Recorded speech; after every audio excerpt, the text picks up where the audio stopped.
Sunan Gunung Jati sebagai salah satu wali Songo, ternyata pernah membuat perjanjian dengan Ratu Pantai Selatan. Kisah perjanjian Sunan Gunung Jati dan Ratu Pantai Selatan tersebut melibatkan anggota wali Songo yang lain, yaitu Sunan Kalijaga. Kisah bermula ketika Sunan Kalijaga sedang bertapa di tepi sungai. Tiba-tiba muncul seorang wanita berwajah cantik.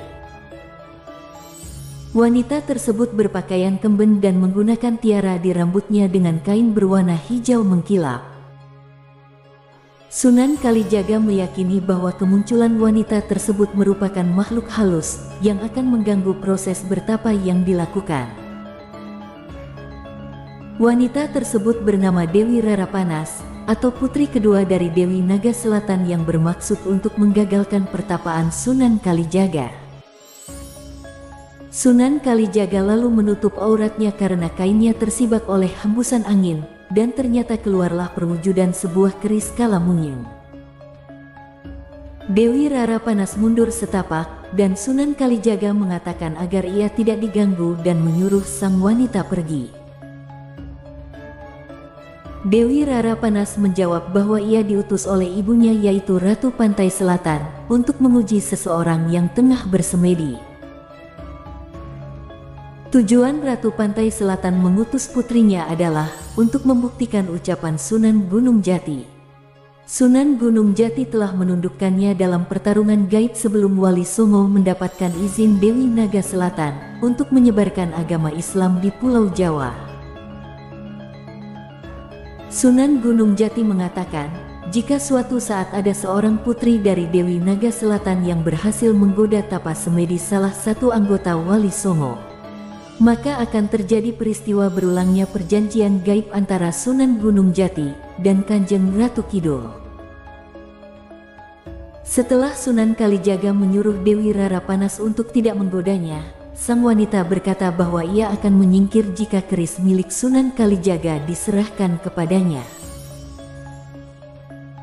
Lalu, dalam sekejap Dewi Rarapanas mengambil keris Kalamungying milik Sunan Kalijaga. Setelah bertapa, Sunan Kalijaga pergi ke daerah Cirebon untuk menemui Sunan Gunung Jati.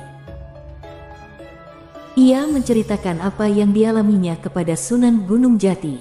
Sunan Gunung Jati berkata bahwa suatu saat akan ada keturunannya dari Pangeran Manggarajati yang akan mendampingi keturunan Dewi Rarapanas.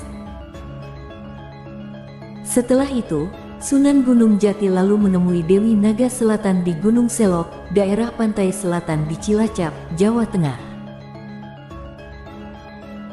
Sunan Gunung Jati mengatakan bahwa kelak akan ada keturunannya dan keturunan Dewi Naga Selatan yang akan mewujud ke alam manusia dan berjodoh. Dewi Naga Selatan lalu bertanya, jika suatu saat ada cucuku yang akan diturunkan mewujud menjadi manusia sejati, maukah di antara golongan wali ini yang akan menjaganya? Sunan Gunung Jati menjawab, baiklah Nyi Ratu, suatu saat putrimu Dewi Rarapanas akan menurunkan seorang putri dan akan mempunyai kekuatan ilmu dari Keraton Kidul. Berkat penyatuan di badan keris Kalamungying ini, ia akan mendapatkan penjagaan dari keturunanku yang terpilih di suatu saat yang tepat, tambah Sunan Gunung Jati. Dalam pertemuan itu, Sunan Gunung Jati dan Dewi Naga Selatan sepakat bahwa keturunan mereka akan berjodoh dan menjadi suami istri.